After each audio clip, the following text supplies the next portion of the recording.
Bem-vindo ao Bíblia no Ano. Um plano simples, em porções diárias de leitura e conexão com a palavra para que, em um ano, tenhamos completado esse marco tão importante em nossa jornada de fé. Neste dia, Gênesis 46 ao 48 narra a jornada de Jacó ao Egito e as bênçãos sobre os filhos de José. Em Mateus 12, do 24 ao 50, Jesus enfrenta críticas e revela o verdadeiro significado de pertencer à família de Deus. Reflita sobre herança e fidelidade. Tomemos a cada dia a nossa porção e saiamos transformados daqui. Antes de começarmos, curta, compartilhe e inscreva-se no canal para acompanhar todos os dias da nossa leitura. Boa reflexão. Gênesis 46. Israel partiu com tudo o que lhe pertencia. Ao chegar a Berseba, ofereceu sacrifícios ao Deus de Isaque, seu pai. E Deus falou a Israel por meio de uma visão noturna. Jacó, Jacó, eis-me aqui, respondeu ele. Eu sou Deus, o Deus de seu pai, disse ele. Não tenha medo de descer ao Egito, porque lá farei de você uma grande nação. Eu mesmo descerei ao Egito com você, e certamente o trarei de volta. E a mão de José fechará os seus olhos. Então Jacó partiu de Berseba. Os filhos de Israel levaram seu pai Jacó, seus filhos e as suas mulheres nas carruagens que o faraó tinha enviado. Também levaram os seus rebanhos e os bens que tinham adquirido em Canaã. Assim, Jacó foi para o Egito com toda a sua descendência. Levou consigo para o Egito seus filhos, seus netos, suas filhas e suas netas, isto é, todos os seus descendentes. Estes são os nomes dos israelitas. Jacó e seus descendentes que foram para o Egito. Ruben, o filho mais velho de Jacó. Estes foram os filhos de Ruben, Enoque, Palu, Esrom e Carme. Estes foram os filhos de Simeão, Gemuel, Jamim, Oade, Jaquim, Zoar e Saul, filho de uma cananeia. Estes foram os filhos de Levi, Gerson, Coate e Merari. Estes foram os filhos de Judá, Onã, Selá, Pérez e Zerá. E Onã morreram na terra de Canaã. Estes foram os filhos de Perez, Esrom e Ramu. Estes foram os filhos de Issacar, Tolá, Puá, Jazube e Sinrom. Estes foram os filhos de Zebulon, Seredi, Elon e Jalel. Foram esses os filhos que Lia deu a Jacó em Padã-Arã, além de sua filha Diná. Seus descendentes eram ao todo 33. Estes foram os filhos de Gade, Zefon, Hadi, Suni, Esbom, Eri, Arodi e Areli. Estes foram os filhos de Azer, Imna, Isvá, Isvi e Berias, e a irmã deles, Sera. Estes foram os filhos de Berias, Eber e Malquiel. Foram esses os 16 descendentes que Zilpa, serva que Labão tinha dado à sua filha Lia, deu a Jacó. Estes foram os filhos de Raquel, mulher de Jacó, José e Benjamim. Azenate, filha de Potífera, sacerdote de On, deu 2 filhos a José no Egito, Manassés e Efraim. Estes foram os filhos de Benjamim, Belá, Bequer, Asbel, Gera, Naamã, Ros, Mopim, Rupim e Arder. Foram esses os 14 descendentes que Raquel deu a Jacó. O filho de Dan foi Ruzim. Estes foram os filhos de Naftali, Jaziel, Guni, Gezer e Silém. Foram esses os 7 descendentes que Bila, serva que Labão tinha dado à sua filha Raquel, deu a Jacó.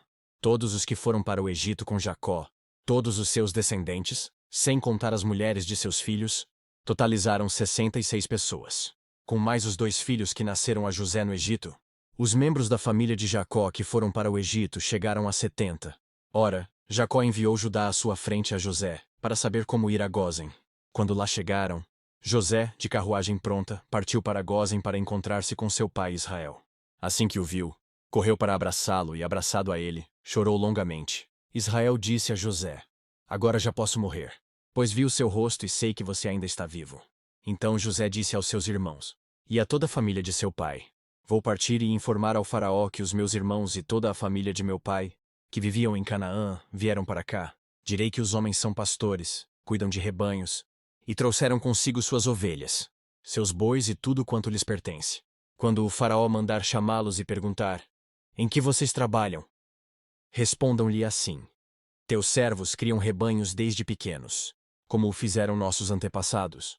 Assim lhes será permitido habitar na região de Gósen, pois todos os pastores são desprezados pelos egípcios. Gênesis 47. José foi dar as notícias ao faraó. Meu pai e meus irmãos chegaram de Canaã com suas ovelhas, seus bois e tudo o que lhes pertence, e estão agora em Gósen. Depois escolheu 5 de seus irmãos e os apresentou ao faraó. Perguntou-lhes o faraó: Em que vocês trabalham? Eles lhe responderam: Teus servos são pastores como os nossos antepassados. Disseram-lhe ainda: Viemos morar aqui por uns tempos, porque a fome é rigorosa em Canaã, e os rebanhos de teus servos não têm pastagem. Agora, por favor, permite que teus servos se estabeleçam em Gósen. Então o faraó disse a José: Seu pai e seus irmãos vieram a você, e a terra do Egito está à sua disposição. Faça com que seu pai e seus irmãos habitem na melhor parte da terra. Deixe-os morar em Gósen.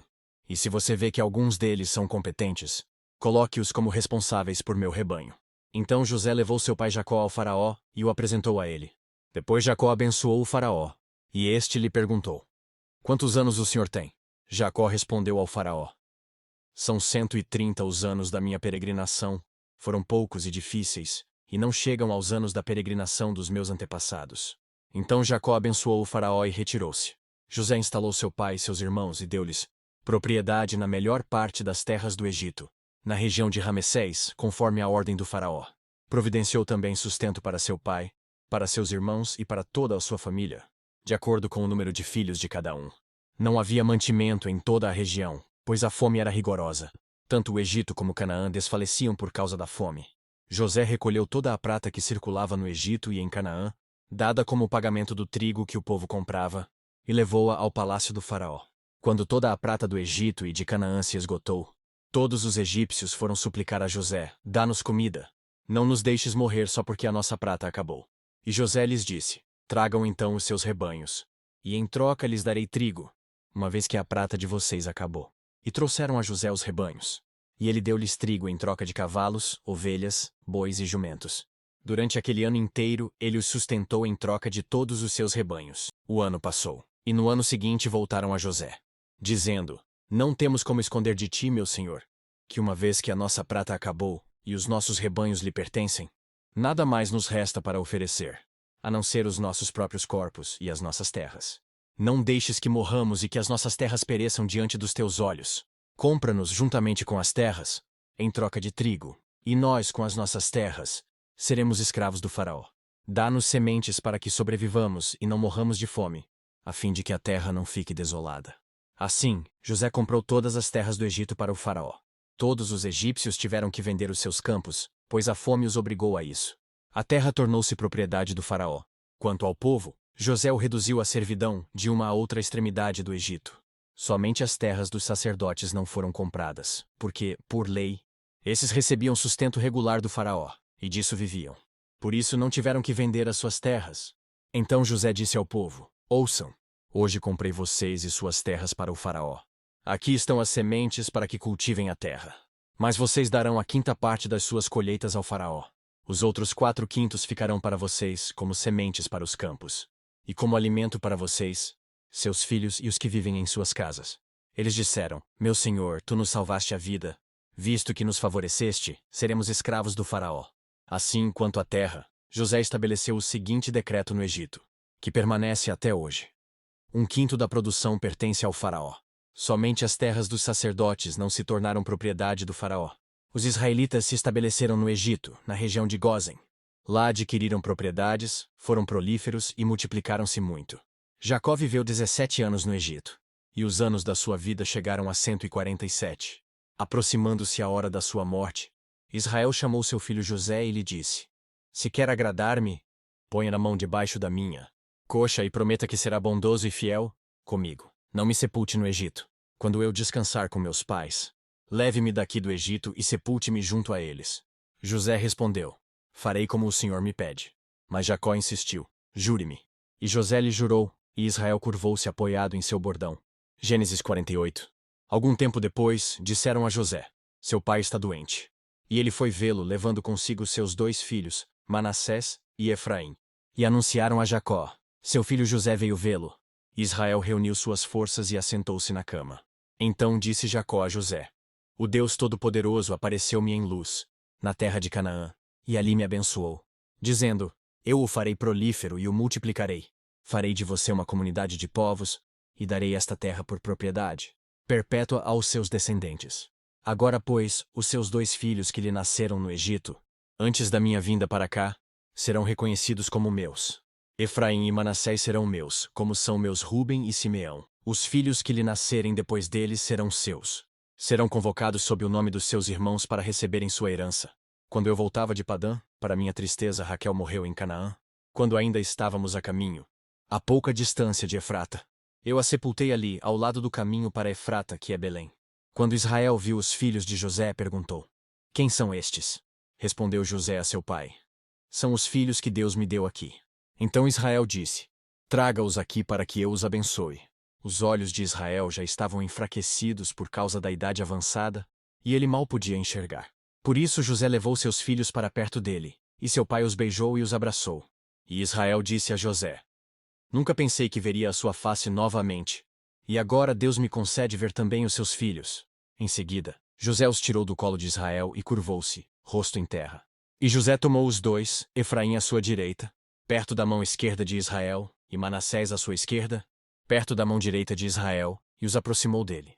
Israel, porém, estendeu a mão direita, e a pôs sobre a cabeça de Efraim, embora este fosse o mais novo e, cruzando os braços, pôs a mão esquerda sobre a cabeça de Manassés, embora Manassés fosse o filho mais velho, e abençoou a José dizendo que o Deus, a quem serviram meus pais Abraão e Isaque, o Deus que tem sido o meu pastor em toda a minha vida até o dia de hoje, o anjo que me redimiu de todo o mal, abençoe estes meninos. Sejam eles chamados pelo meu nome e pelos nomes de meus pais Abraão e Isaque, e cresçam muito na terra. Quando José viu seu pai colocar a mão direita sobre a cabeça de Efraim, não gostou. Por isso pegou a mão do pai, a fim de mudá-la da cabeça de Efraim para a de Manassés, e lhe disse: Não, meu pai, este aqui é o mais velho. Ponha a mão direita sobre a cabeça dele. Mas seu pai recusou-se e respondeu: Eu sei, meu filho, eu sei. Ele também se tornará um povo, também será grande. Apesar disso, seu irmão mais novo será maior do que ele, e seus descendentes se tornarão muitos povos. Assim Jacó os abençoou naquele dia, dizendo: O povo de Israel usará os seus nomes para abençoar uns aos outros. Que Deus faça a você como fez a Efraim e a Manassés. E colocou Efraim à frente de Manassés. A seguir, Israel disse a José: Estou para morrer, mas Deus estará com vocês e os levará de volta à terra de seus antepassados. E a você, como alguém que está acima de seus irmãos, dou a região montanhosa que tomei dos amorreus com a minha espada e com o meu arco. Mateus 12. Mas quando os fariseus ouviram isso, disseram: É somente por Belzebu, o príncipe dos demônios, que ele expulsa demônios. Jesus, conhecendo os seus pensamentos, disse-lhes: Todo reino dividido contra si mesmo será arruinado, e toda cidade ou casa dividida contra si mesma não subsistirá. Se Satanás expulsa Satanás, está dividido contra si mesmo. Como então subsistirá seu reino? E se eu expulso demônios por Belzebu, por quem os expulsam os filhos de vocês? Por isso, eles mesmos serão juízes sobre vocês. Mas se é pelo Espírito de Deus que eu expulso demônios, então chegou a vocês o reino de Deus. Ou como alguém pode entrar na casa do homem forte e levar dali seus bens, sem antes amarrá-lo? Só então poderá roubar a casa dele. Aquele que não está comigo, está contra mim. E aquele que comigo não ajunta, espalha. Por esse motivo eu lhes digo: todo pecado e blasfêmia serão perdoados aos homens, mas a blasfêmia contra o Espírito não será perdoada. Todo aquele que disser uma palavra contra o Filho do Homem será perdoado, mas quem falar contra o Espírito Santo não será perdoado, nem nesta era nem na era que há de vir. Considerem: uma árvore boa dá bom fruto, uma árvore ruim dá fruto ruim, pois uma árvore é conhecida por seu fruto. Raça de víboras, como podem vocês que são maus dizer coisas boas? Pois a boca fala do que está cheio o coração. O homem bom, do seu bom tesouro, tira coisas boas, e o homem mau, do seu mau tesouro, tira coisas más. Mas eu lhes digo que no dia do juízo, os homens haverão de dar conta de toda a palavra inútil que tiverem falado. Pois por suas palavras você será absolvido, e por suas palavras será condenado. Então alguns dos fariseus e mestres da lei lhe disseram: Mestre, queremos ver um sinal miraculoso feito por ti. Ele respondeu: Uma geração perversa e adúltera pede um sinal miraculoso, mas nenhum sinal lhe será dado, exceto o sinal do profeta Jonas. Pois assim como Jonas esteve 3 dias e 3 noites no ventre de um grande peixe, assim o Filho do Homem ficará 3 dias e 3 noites no coração da terra. Os homens de Nínive se levantarão no juízo com esta geração e a condenarão, pois eles se arrependeram com a pregação de Jonas. E agora está aqui o que é maior do que Jonas. A rainha do sul se levantará no juízo com esta geração e a condenará, pois ela veio dos confins da terra para ouvir a sabedoria de Salomão, e agora está aqui o que é maior do que Salomão. Quando um espírito imundo sai de um homem, passa por lugares áridos procurando descanso e não encontra, e diz: Voltarei para a casa de onde saí. Chegando, encontra a casa desocupada, varrida e em ordem. Então vai e traz consigo outros 7 espíritos piores do que ele. E entrando passam a viver ali. E o estado final daquele homem torna-se pior do que o primeiro. Assim acontecerá a esta geração perversa. Falava ainda Jesus à multidão quando sua mãe e seus irmãos chegaram do lado de fora, querendo falar com ele. Alguém lhe disse: Tua mãe e teus irmãos estão lá fora e querem falar contigo. Quem é minha mãe e quem são meus irmãos? Perguntou ele. E estendendo a mão para os discípulos, disse: Aqui estão minha mãe e meus irmãos. Pois quem faz a vontade de meu Pai que está nos céus, este é meu irmão, minha irmã e minha mãe. Que as palavras de hoje permaneçam em seu coração e transformem sua caminhada de fé. Não esqueça de curtir, compartilhar e se inscrever no canal para continuar essa jornada conosco. Se ficou para trás, não tem problema. É só assistir aos vídeos anteriores e se manter firme no plano. Nos vemos no próximo vídeo para mais uma porção da Palavra de Deus. Até lá! A paz!